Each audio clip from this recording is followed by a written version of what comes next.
Every lesson is a lyric in the universal song. Oh, the lessons of the journey, I'll weave them in my song. Welcome back to Lessons of the Journey, the podcast where we unpack the tools, truths, and life skills we all wish they had taught us in school. I'm Coach Nicole here with Coach Jen, and today we're diving into episode 4 of our 4 agreements series. If you've been with us from the beginning, you already know these agreements aren't just nice ideas, they're actually a framework, a way to reset how we think, how we lead, and how we live. And today we're leaning into the one that ties it all together. Always do your best. At first glance, it sounds simple. Just do your best, right? But then life shows up. There's stress, fatigue, distractions, doubt, curveballs you didn't see coming. And suddenly, your best feels all complicated. That's why this agreement is such a game changer, because it's not about perfection. It's actually about presence. At its core, doing your best is less about outcomes and more about integrity, knowing you honored the moment with what you had to give. When you really understand this agreement, it reshapes everything: your relationship with effort, with failure, and with self-worth. Because your best won't look the same every day. And by the way, that's not a flaw. That's wisdom. This one is all about grace and grit. It's the steady, quiet kind of strength, the kind that doesn't come from pressure, but from purpose. Today, we're breaking it down. What does always do your best really mean? How do you recognize it? And how do you stay in integrity with it even when life gets messy? So let's get into it. Holy mackerel, that was such a great intro. Yes, please, all of it. Let's get real. As if this is a first for us. We have all had those days where we nailed it, showed up, checked all the boxes, felt unstoppable. We're totally in the flow. We've had those days. And then we've all had those days where getting out of bed was awful. Taking a shower was hard. Answering one email was the absolute best win I could give that day. This agreement isn't about chasing perfection or buying into that hustle culture. It's about showing up fully with whatever you've got in the moment that you're actually in. But here's the thing. We live in a world that conditions us to measure ourselves against absolutely impossible standards. Grind harder, do more, be better. Okay, thanks for being specific. So when we don't, quote, crush it every day, we don't just feel tired, we feel like we failed something. That inner narrative, it becomes a loop. Your brain is on repeat. And the more we chase performance over presence, the more we end up in shame and burnout. What this agreement does is it cuts through all that noise. It says your best is not a fixed point. It moves. It changes when you're well rested versus when you're exhausted, when you're in grief versus joy, when you're juggling kids or deadlines or literally just trying to hold it together. And it's not weakness. It's humanity. Massive truth bomb. Doing your best means giving the most honest effort you can based on the energy, resources, and capacity you have today. Today. Not tomorrow, not yesterday, not last week. It's not about doing the most. It's not about proving anything. And it's definitely not about comparing yourself to others or even the version of you from one of those other days in the past. What it is about is showing up with intention, even on those hard days. It's about doing what's truly yours to do, not carrying the whole world. Choosing effort over going into autopilot, and meeting yourself with grace, not guilt. It means doing what you can with heart, with presence, and with integrity. This agreement is where effort meets grace. It's where you stop hustling for your worth and start honoring your reality. Because when you know you showed up as best you could with all that clarity, with care, you don't walk away with guilt. You walk away with peace. And that's the win. That's the freedom. It's not perfection. It's not even the productivity. It's knowing that you didn't abandon yourself. So true. What is the psychology behind your best? There is a core principle in psychology called self-efficacy, and it is a game changer. It's that inner belief that says, I can handle this. I can influence what happens. I trust myself to figure it out. But here's the thing, self-efficacy isn't built in those big flashy moments. It's built in the quiet ones, in the daily reps where you choose to show up and do your best, even when no one's watching. It's brushing your teeth when you're not going anywhere. It's making that phone call you've been avoiding. It's choosing to take a deep breath instead of allowing yourself to spiral. These small, seemingly insignificant actions are what stack belief in yourself. Yeah. It's not the grand gestures. It's those consistent, aligned choices that reflect who you're becoming. I am dependable. I am capable. I follow through. Now let's flip it. When you don't give your best, or when you constantly criticize yourself, you slowly chip away at your own self-trust. The message becomes, I'm not dependable. I'm not capable. I can't follow through. And that internal narrative, it starts to color how you see everything. This is why effort matters, not because you have something to prove, but because every act of honest effort is a repair, a reconnection, a message to yourself. I can count on me. You may not control the outcome, but you can always choose how you show up. Yes. And here's the real shift. Doing your best isn't about doing the most. It's not about performing or hustling to keep up. It's about doing what's aligned. In other words, what's true for you. That's the work. Because when you anchor into your version of effort, not someone else's highlight reel, you find something solid. You stop outsourcing your worth. Oh, I love that. oh. Stop. I'm going to write it outsourcing your worth in permanent marker on my kid's bedroom wall. Honest. So good. Yeah, you come home to what's real, and that's where your confidence grows. And by the way, that's where peace begins. Yes. Oh, from someone who has been practicing this for so long, she is not lying. This is serious stuff. So let's talk about flow theory.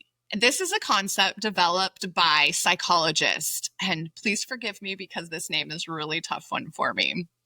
I think it's Mihaly Csikszentmihalyi. I apologize. His research found that people experience their highest levels of performance and satisfaction when they're in a state of flow. So what does that mean? It's that zone when you're totally present, when you're fully engaged and you're working right on the edge of your ability. It's not too easy. It's not too hard. So it's challenging enough to stretch you, but doable enough to keep you grounded. That's the flow. So think about the last time you lost track of doing something that lit you up. Maybe you were writing or building or surfing or teaching or gardening or fixing something with your hands. Whatever it was, you were all in. That's flow. It's not about grinding. It's about immersion. And so here's the kicker. This flow, it doesn't come from chasing perfection. It doesn't come from overanalyzing or hustling or validation. It comes when you let go of the outcome. Stop trying to impress and instead focus on the process. It's the act of giving your best, not to win, but to engage. And this is where it all ties back to the agreement. Doing your best does not guarantee a gold star or applause or even success on paper. What it does guarantee, though, is growth, forward movement, that you are living in alignment with yourself. And that's what creates fulfillment.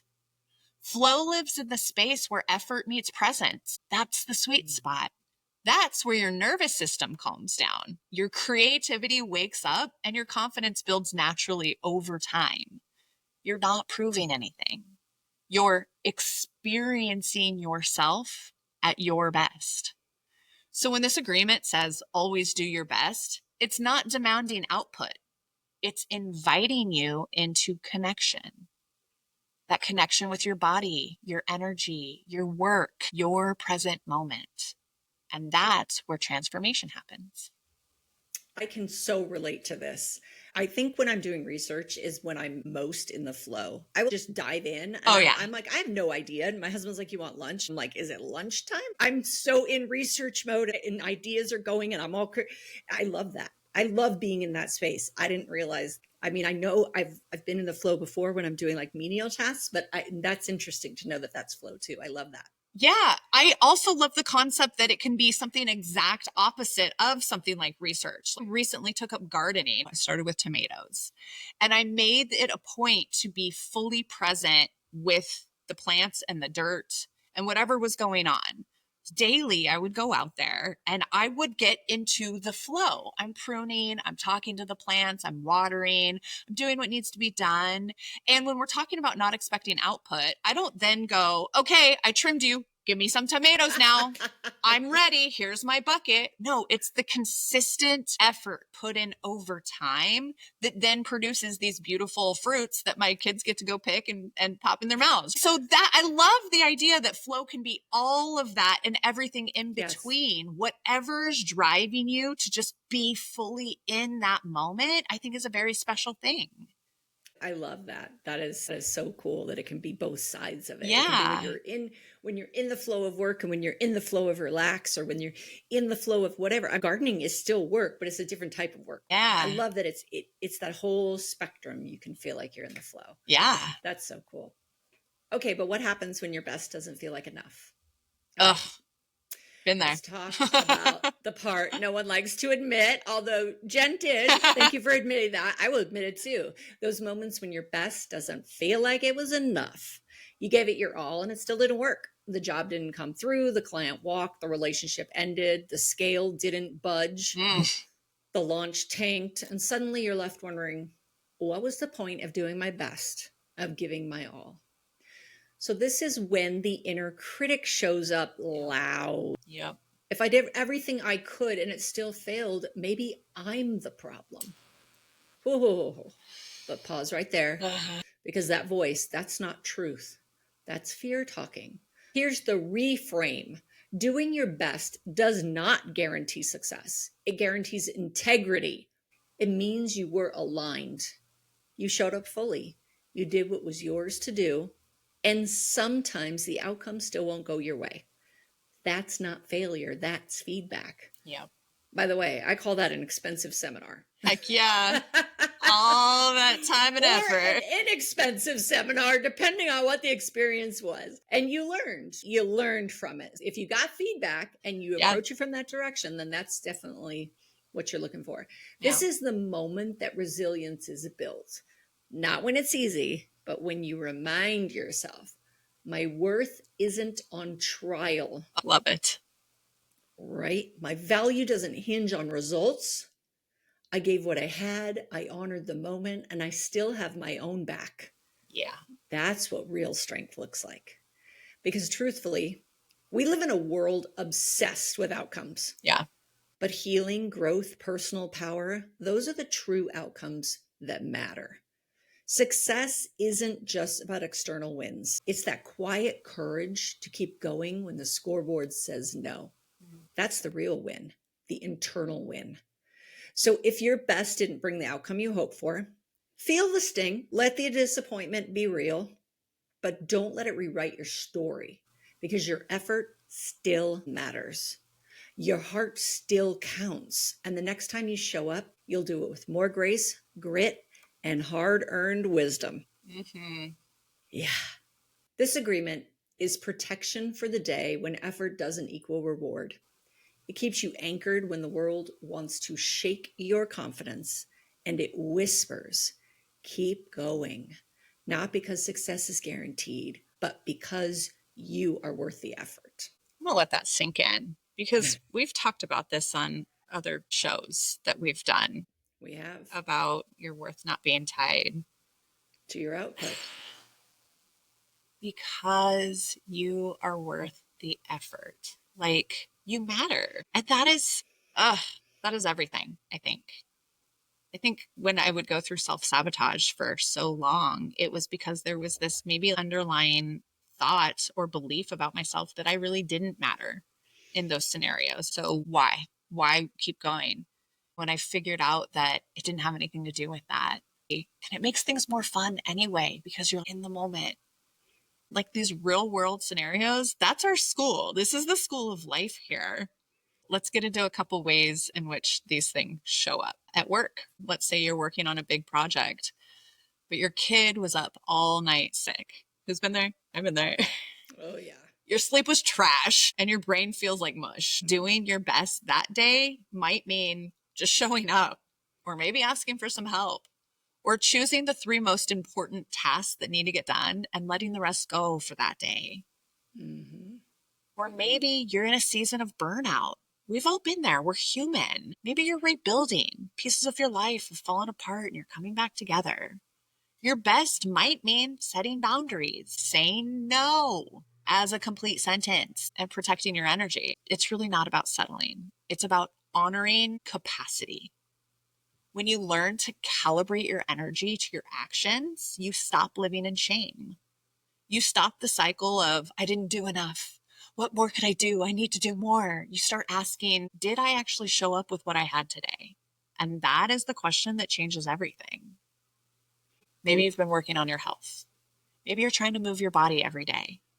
Some days you're in the gym, you're crushing it, pumping those weights. Other days you're like, ugh, I could walk around the block, but that's pretty much it. That's a win for me today. Guess what? That's still your best. That's still your best. When you live by this agreement, you create a sustainable rhythm.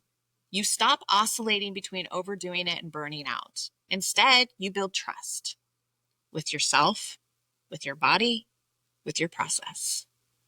Isn't it amazing how much this ties into habit? Yeah.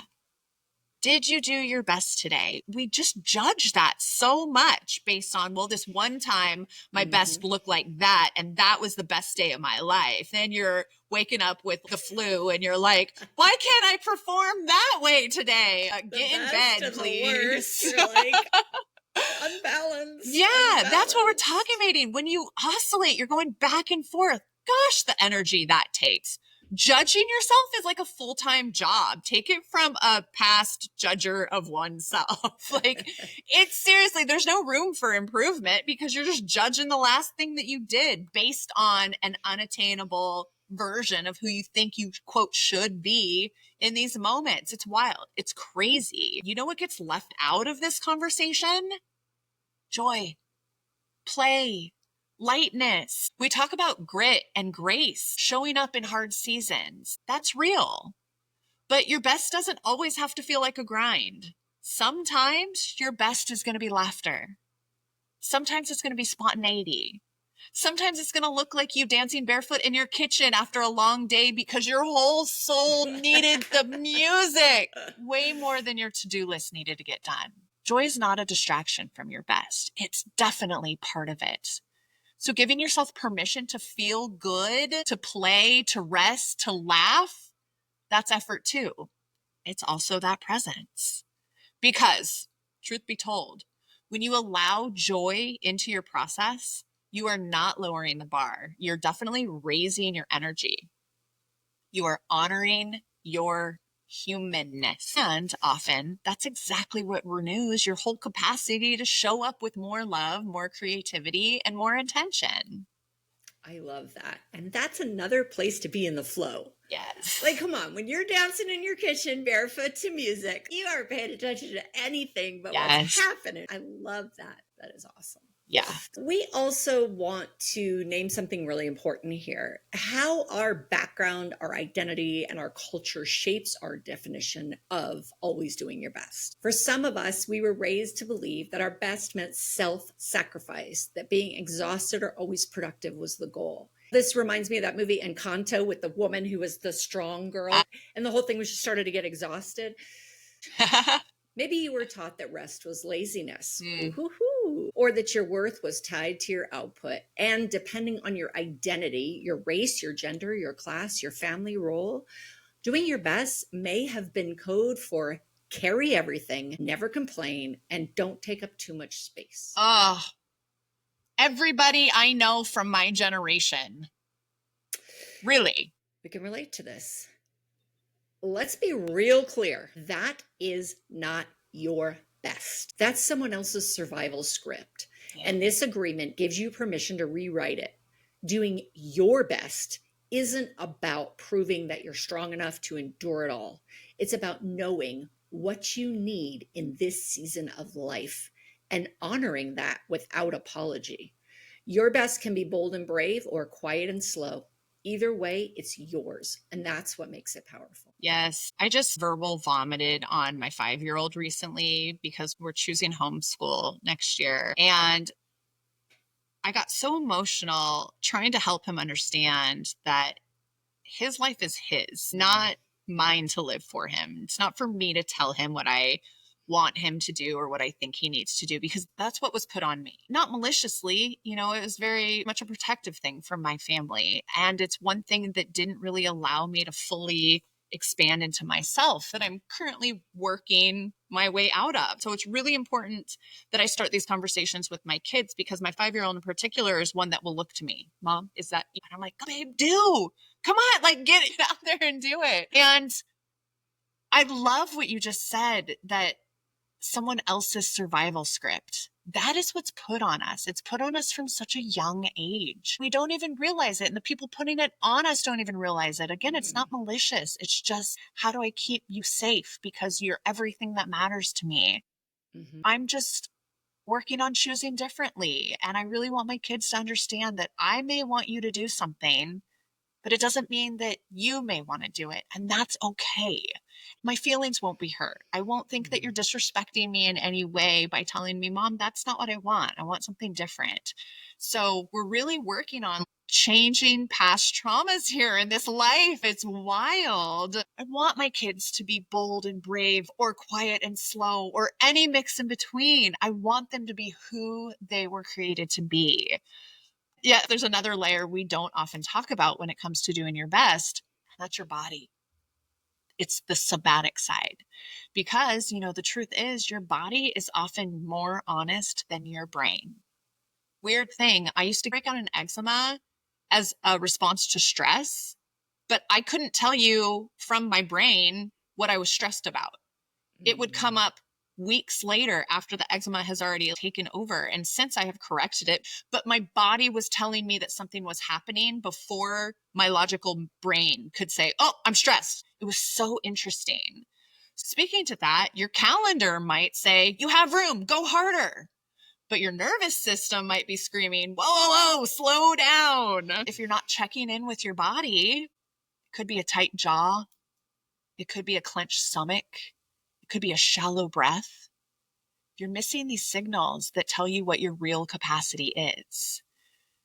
Somatic awareness is really just tuning in. It's paying attention to what your body is communicating to you.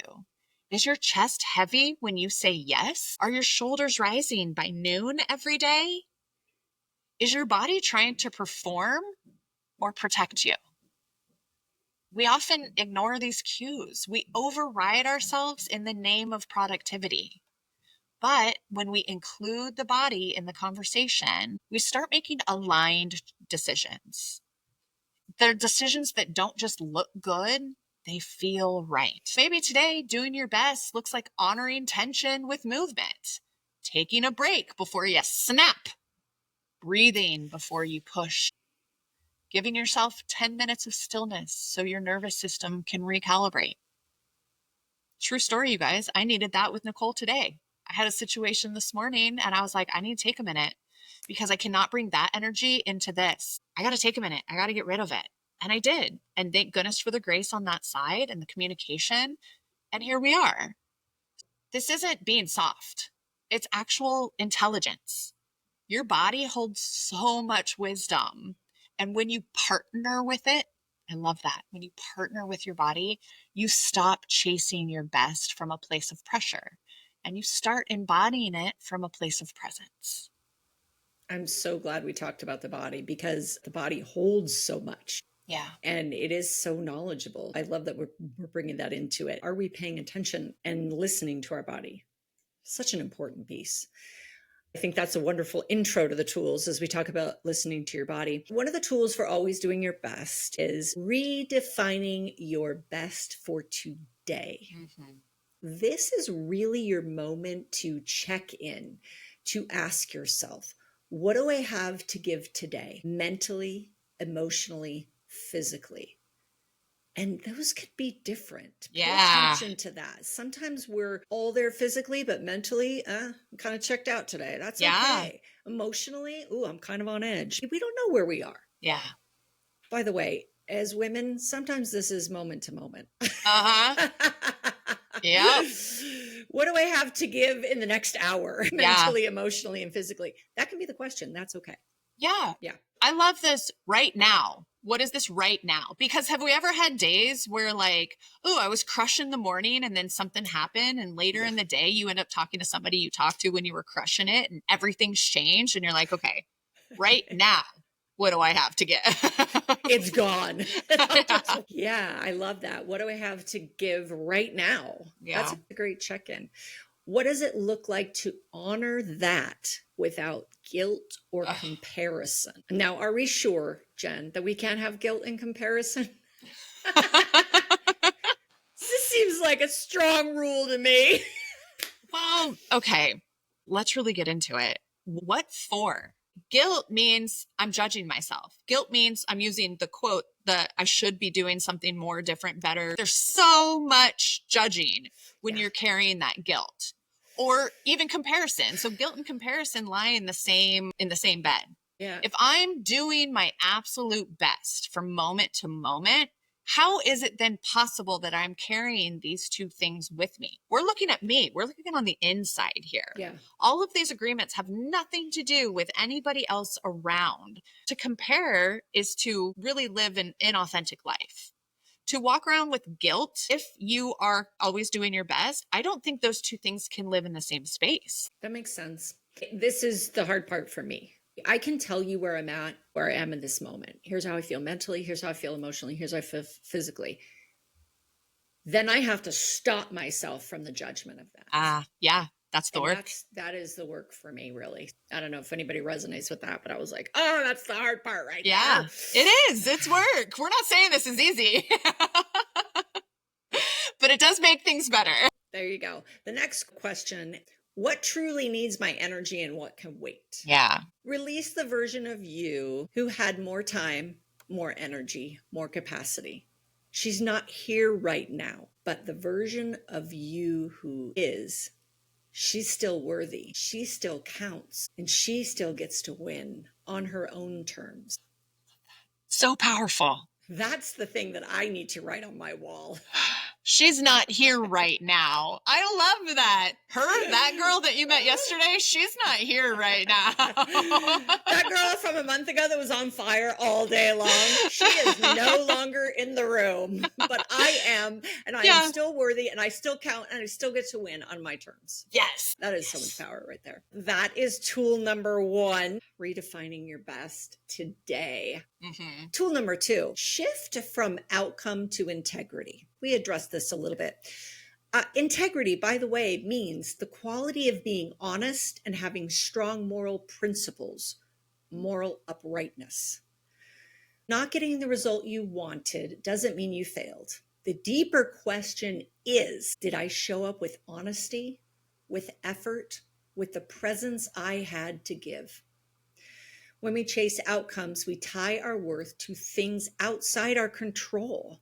But when we anchor into integrity, into how we showed up, we stay grounded. We stay powerful because effort is always within our reach, even when results aren't. Yes. I love that. This is probably one of my favorite things. If you haven't picked up on it in any one of our other episodes, integrity is one of my personal individual values, and it's a value that I proclaim inside of my family. This is exactly where that came from, the quality of being honest and having strong moral principles, moral uprightness.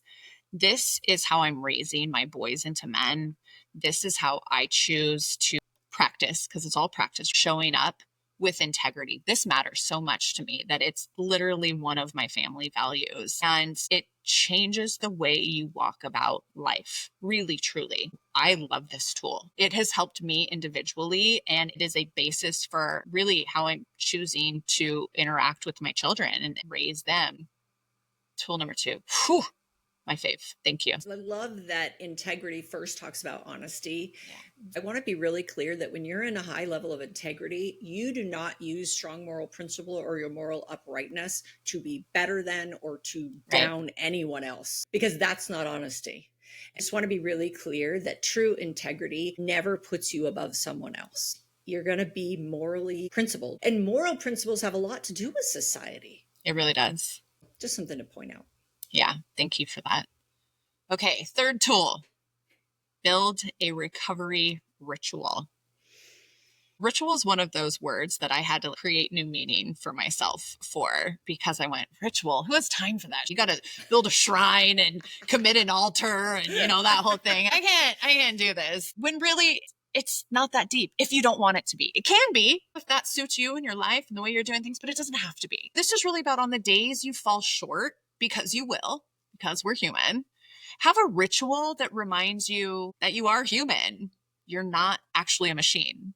So the first step in this is just really quick. I forgive myself for this because I just woke up today in this human body, and that's where we're at. Step 2, reflect. What blocked me from fully showing up in this moment? What was it there? What can I learn from this? And step 3, quick and easy, just do a reset.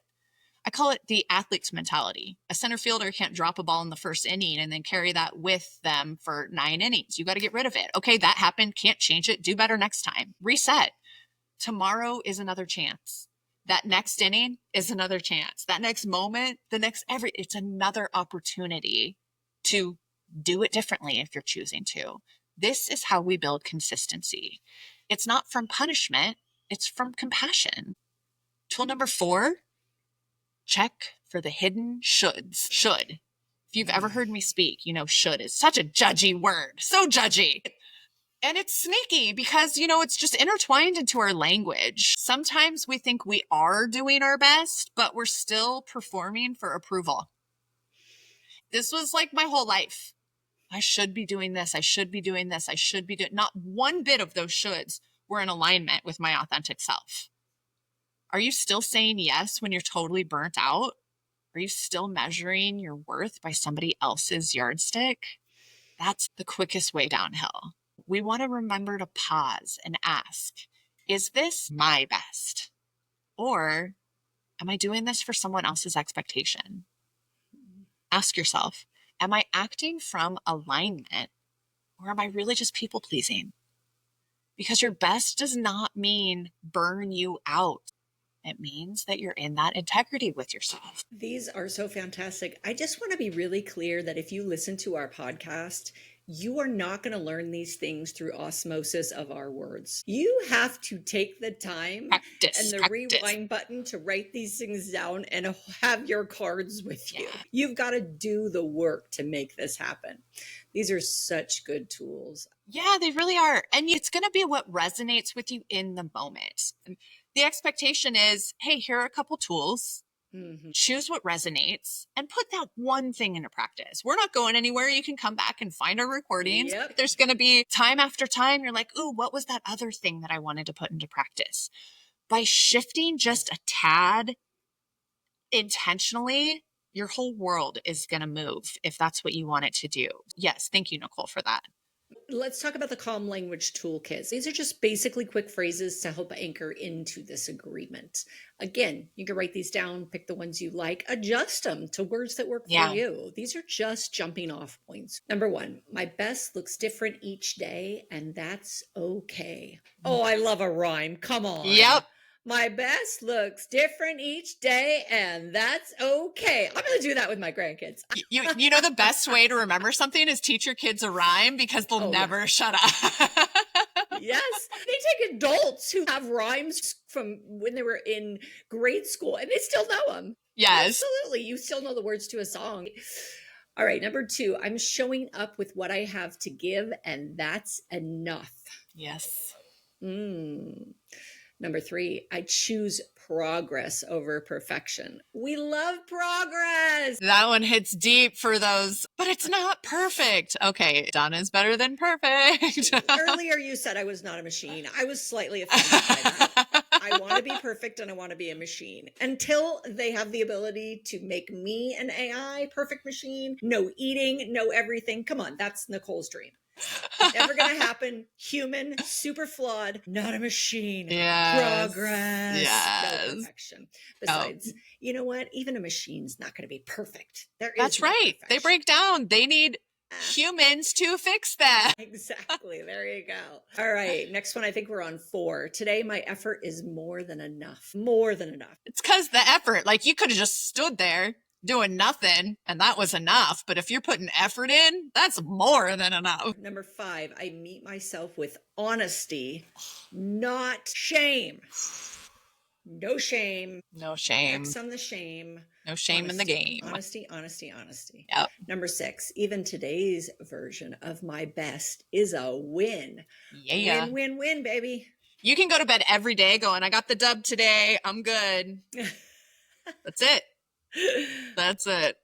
I like that. The toolkit is so great because it gives us canned responses when we don't have to rack our brains for the thing and we can just go to the things that we know are true. If we've established that I believe this to be true, I know this is real, it feels authentic to me, I'm going to claim this as truth. And here we go. Now I have the canned responses that I can go to in those moments of high stress when I really am attempting to do my best and remind myself. Love the toolkit. The language is great. I have an app where I pick an intention every day, and 99% of the time, I pick one they've already written. I'm not that creative. I'll go through the list and I'll be like, oh, I feel that in my heart. There it is. Set the intention. And I love it.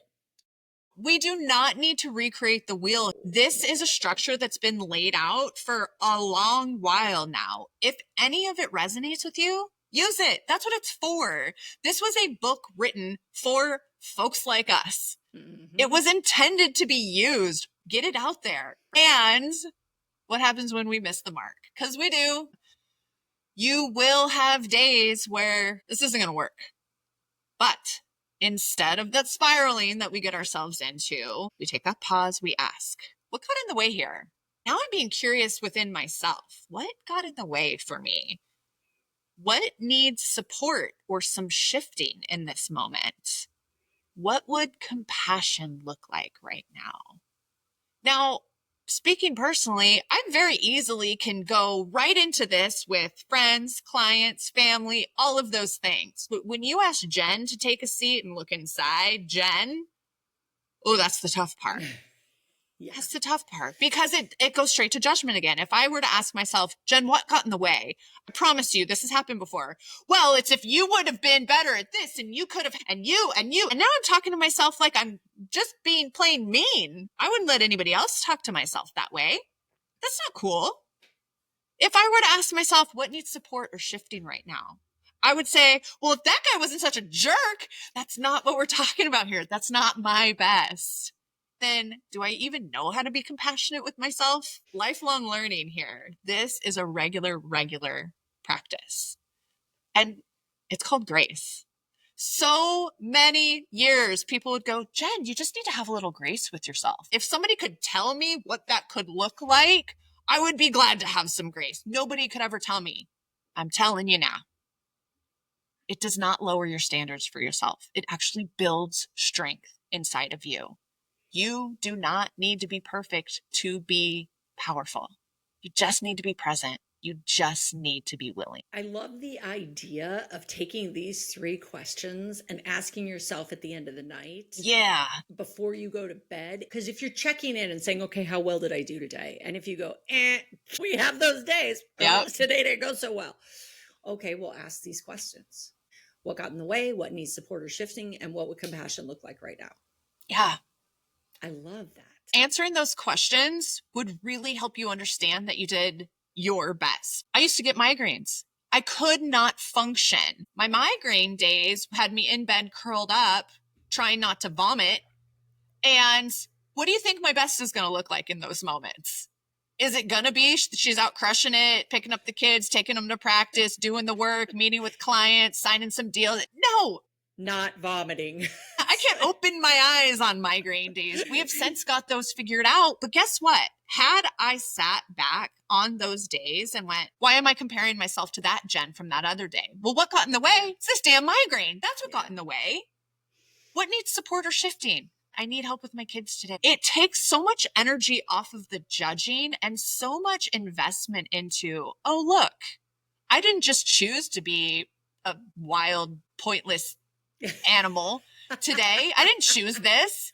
This chose me, and here's how I'm dealing with it. And what would compassion look like? Gosh, I'm taking care of myself to the best of my ability so that I can get better to show up in the way that I was judging myself about. Truly, it gets rid of the judgment. Doesn't this all have so much similarity in the conflicts in the conflict code series? Conflicts with others. Now you're talking about your internal. You're having an internal conflict. Okay, let's treat the other person, who is me also, with some kindness and respect. Yes. It's the same thing. Same thing. My gosh. All right. I'm going to give you a couple takeaway questions.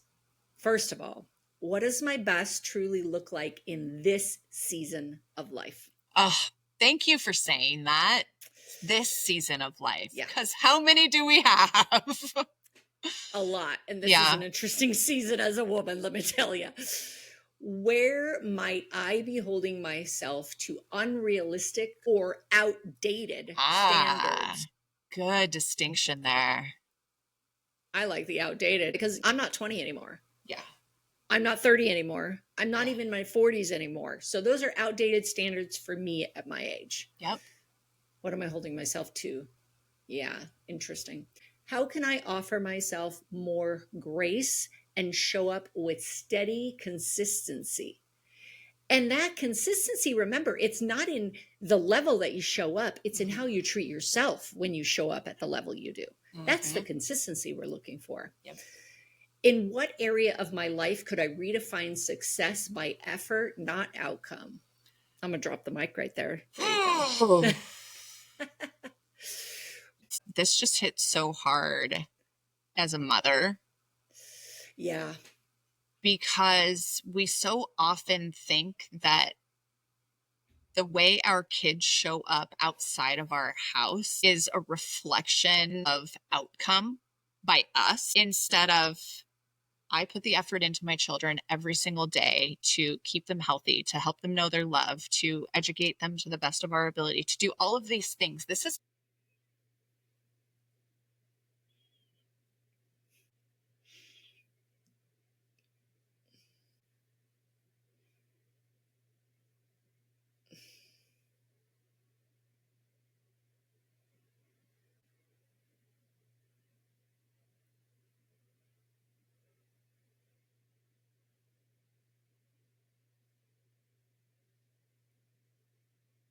Mm-hmm.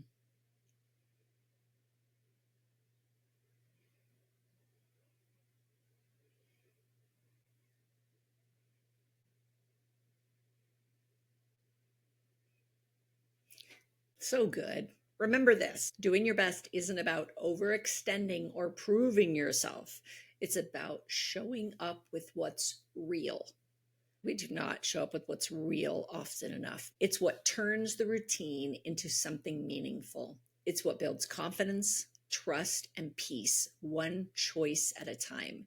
The effort itself is the win. So here's your challenge. This week, choose one area of your life, your work, your health, your relationship, your role as a parent or as a caregiver. Don't try to tackle everything. That's what Jen was saying. Pick one, just one. And each day, take a moment to check in with yourself. Ask, what does my best look like today? Emotionally, physically, mentally. Not your best from last week, not what it should look like, but what's honest and available to you right now. Then give it. It might be a full push, or it might be a gentle step. It might be a deep conversation, might be a boundary set, might be simply getting out of bed and trying again. There are days you get out of bed, you brush your teeth, and you go, that's a win. Track it though. Notice how you feel when you show up with intention, even if the outcome isn't perfect. Also, trust it. Let your consistent effort, not your critic, be the voice you listen to this week. This is when I think journaling becomes really important because you can track this.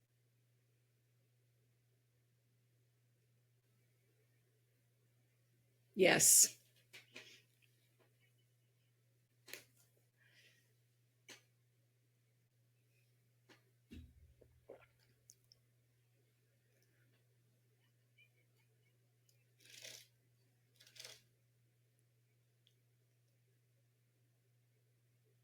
Hmm.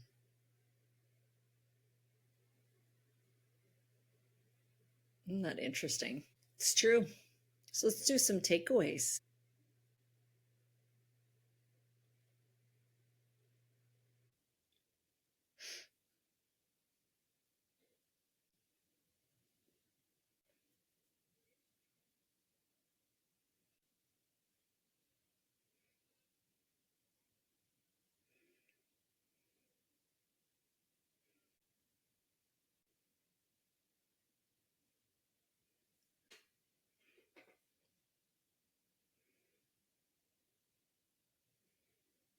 Hmm.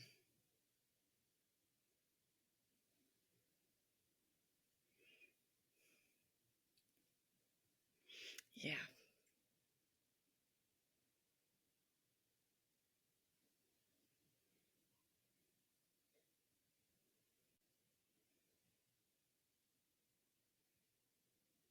Hmm.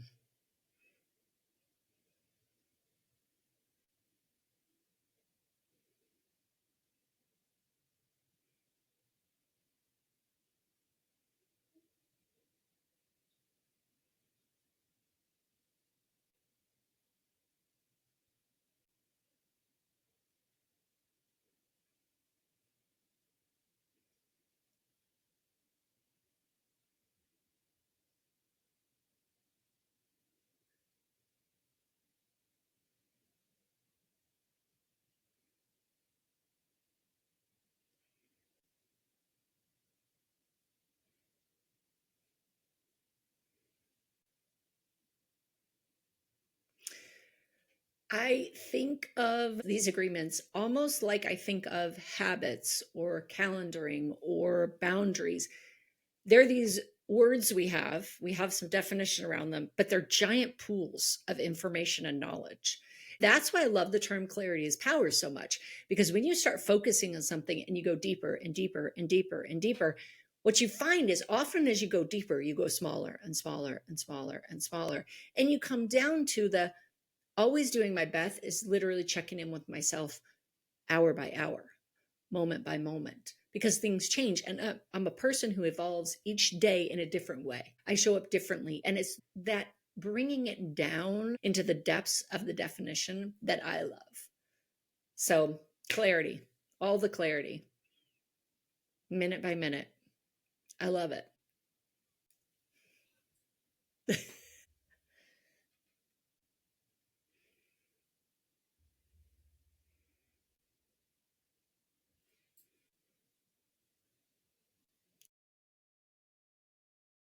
Absolutely love it. Okay.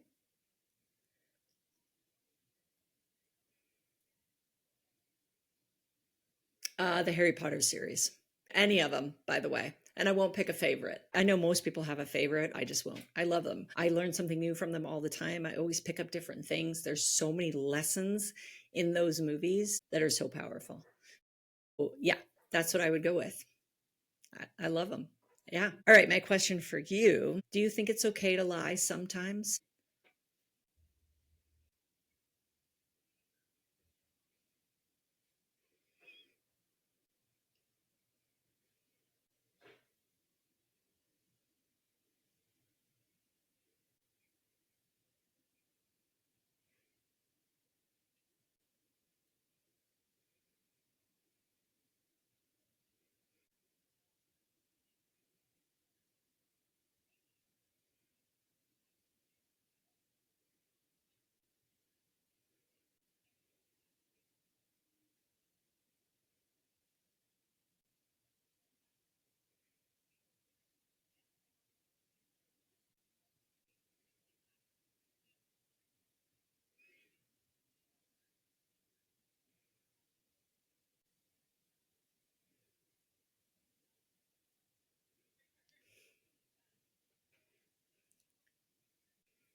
Do you think there's any other time that lying is okay? It's your definition.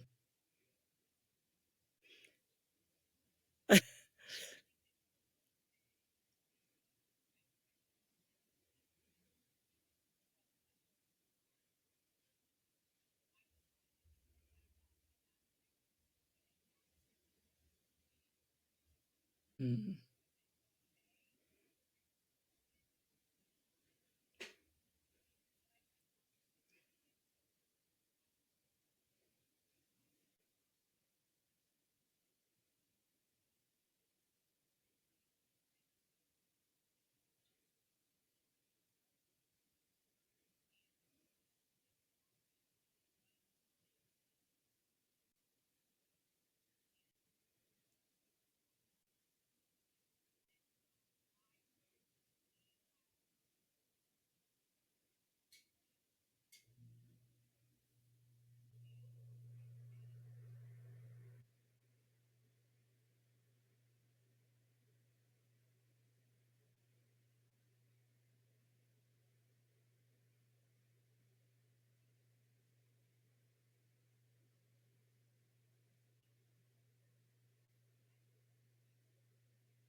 Mm.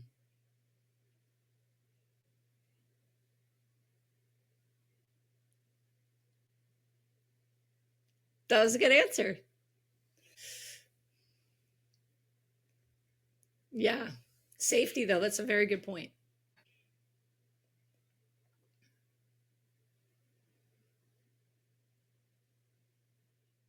No, yeah. Yeah, yeah, yeah. Yeah. No.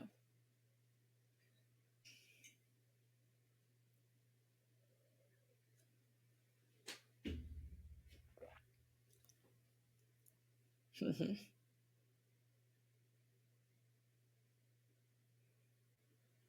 Yeah. Yep.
I.